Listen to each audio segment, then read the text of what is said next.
पश्चिम Bengal SIR में फर्जी voters का सफाया होने पर भड़की ममता बनर्जी।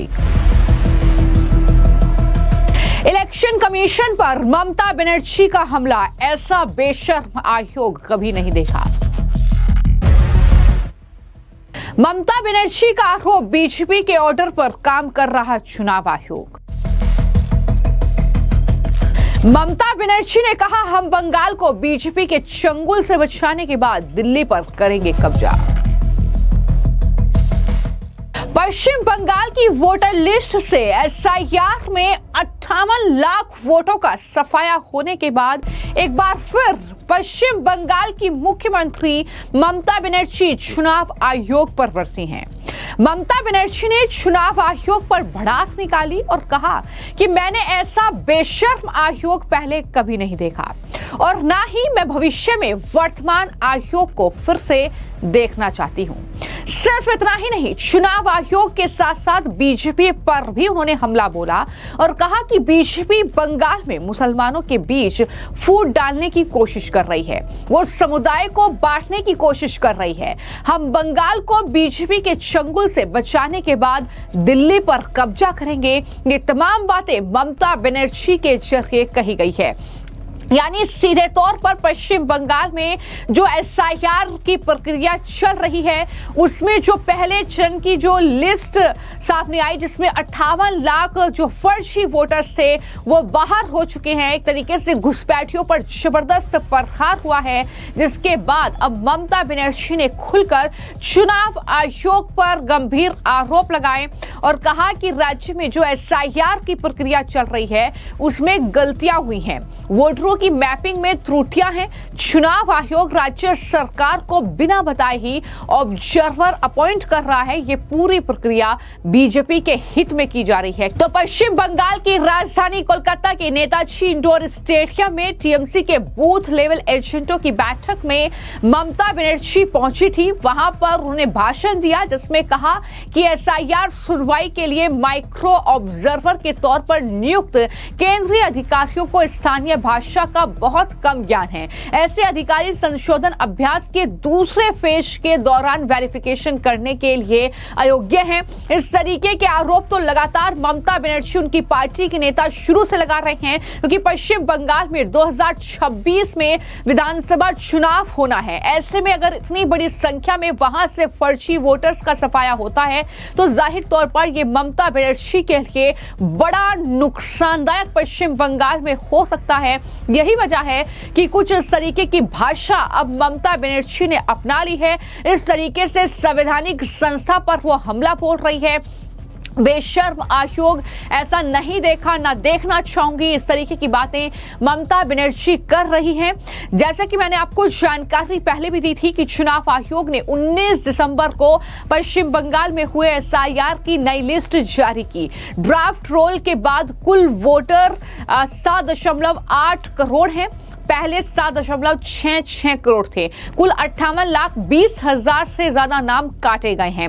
इस मामले को लेकर जब ममता बनर्जी ने बीजेपी और चुनाव आयोग पर हमला बोला तो बीजेपी की तरफ से शमिक भट्टाचार्य की तरफ से पलटवार किया गया और उन्होंने कहा कि किसी और राज्य में ऐसी बयानबाजी नहीं हो रही है एसआईआर को लेकर। लेकिन ममता बनर्जी ये जानती है कि गंगोत्री से लेकर गंगा सागर तक बीजेपी की ही सरकार बनेगी, इसलिए वो इतना ज्यादा बौखलाई हुई है।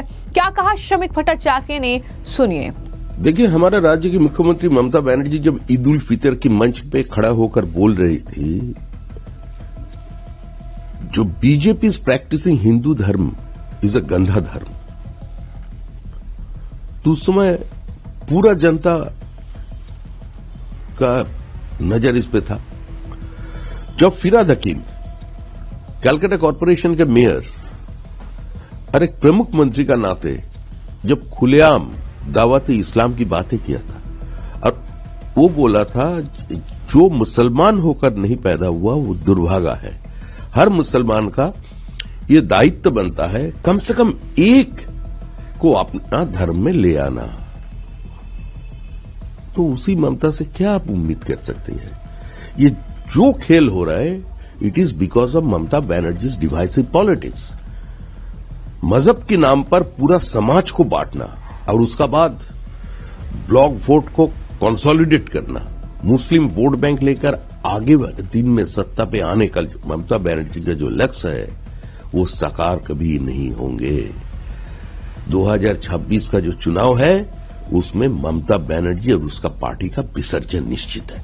ये सारा देश में एसआईआर चल रहा है, द प्रोसेस इज ऑन। एक संवैधानिक संस्था के ऊपर ऐसा आरोप लगाना, कौन लगा रहा है? जो संविधान की शपथ लेकर मुख्यमंत्री बना, जो प्रशासनिक सर्वोच्च पद पर बैठे हुए हैं, वो अपने राज्य में बीएलए के लेकर कोई चुनाव आयोग को लेकर ऐसा बयानबाजी हिंदुस्तान में दूसरी जगह क्यों नहीं हो रहा है? तमिलनाडु में तो बहुत सारे वोटर का नाम निकल गया वोटर लिस्ट से, वो भी एक नॉन बीजेपी रूल स्टेट। कभी सुना है जो उस जगह का जो चीफ मिनिस्टर है, गुजरात की चीफ मिनिस्टर, उत्तर प्रदेश का चीफ मिनिस्टर, उत्तराखंड हिमाचल का चीफ मिनिस्टर, कभी ऐसा बातें बोल रहे हैं? कहां चुनाव आपका एसआईआर था? हरियाणा का चुनाव का पहले और दिल्ली चुनाव का पहले। जो उधर भी हुआ था वो इधर भी होने जाने वाला है। ममता जी जानती है, ये इसलिए जानती है जो कोई पैराट्रूपर पॉलिटिशियन नहीं है, कोई पॉलिटिकल लीगेसी लेकर वो राजनीति में नहीं है, वो जमीन का महक पहचानते हैं। और ममता जी ये जान गई है कि गंगोत्री से गंगा सागर तक बीजेपी का ही सरकार बनेगा, डबल इंजन का सरकार बनेगा। तो लगातार ममता बनर्जी चुनाव आयोग पर गंभीर आरोप लगा रही हैं। विधानसभा चुनाव से पहले जबरदस्ती ये कवायद 2 महीने में पूरा करने तक का आरोप भी ममता बनर्जी ने लगाया। उन्होंने कहा कि इस प्रक्रिया में 2 साल लगते हैं, लेकिन 2 महीने में एसआईआर हो रहा है। उन्होंने ये भी कहा कि मैंने ऐसा बेशर्म आयोग पहले कभी नहीं देखा और ना ही मैं भविष्य में इस तरीके से इस आयोग को फिर से देखना चाहती हूं। ममता बनर्जी ने सीधे तौर पर दक्षिण कोलकाता में अपने भवानीपुर विधानसभा क्षेत्र का जिक्र किए बिना कहा कि कोलकाता नगर निगम के कई वार्ड में हाल ही में परिसीमन हुआ, जिसकी वजह से कई पते बदल गए। इससे एसआईआर सूचियों में गलत मैपिंग हुई। ये बीएलओ की गलती नहीं है, ये आयोग की गलती है। उन्होंने अपने पार्टी कार्यकर्ताओं से कहा कि वोटर लिस्ट में बाहरी लोगों के नाम शामिल कराने की कोशिश की जा रही है। आपको सतर्क रहना है, उन लोगों को पहचान कर आपत्ति दर्ज करानी है। तो ये तमाम बातें भी ममता बनर्जी की तरफ से कही गई, लेकिन एक बार फिर से मुस्लिम कार्ड खेलने की सीधे तौर पर कोशिश और कहा कि बीजेपी बंगाल में मुसलमानों के बीच फूट डालने की कोशिश कर रही है, वो समुदाय को बांटने की कोशिश कर रही है। ममता बनर्जी ने यहां तक कहा कि नेता नहीं बल्कि केवल जमीनी स्तर के तृणमूल कार्यकर्ता ही बीजेपी को बंगाल में पैर जमाने से रोक सकते हैं। और उन्होंने ये भी कहा है कि दरअसल वो बंगाल को बीजेपी के चंगुल से बचाएगी और उसके बाद दिल्ली पर कब्जा करेगी। ये तमाम बातें ममता बनर्जी की तरफ से अपने पार्टी कार्यकर्ताओं के बीच कही गई है। लेकिन ममता बनर्जी जो कुछ भी बयान दे रही हैं, उनके नेता जो कुछ भी बयान दे रहे हैं, उससे ये साफ पता चलता है कि किस तरीके का डर, किस तरीके का खौफ इस चुनाव को लेकर ममता बनर्जी के जहन में है, क्योंकि बड़ी संख्या में वोटर्स का सफाया हो रहा है जो फर्जी हैं, डुप्लीकेट हैं और इस तरीके से घुसपैठिए जो वोटर लिस्ट में जुड़े हुए थे वो कहीं ना कहीं अब उनका सफाया हो रहा है, जिसके बाद ममता बनर्जी कुछ इस तरीके से बौखलाती हुई नजर आ रही हैं। फिलहाल आपकी इस मामले को लेकर क्या राय है, हमें कमेंट बॉक्स में जरूर लिखें। धन्यवाद।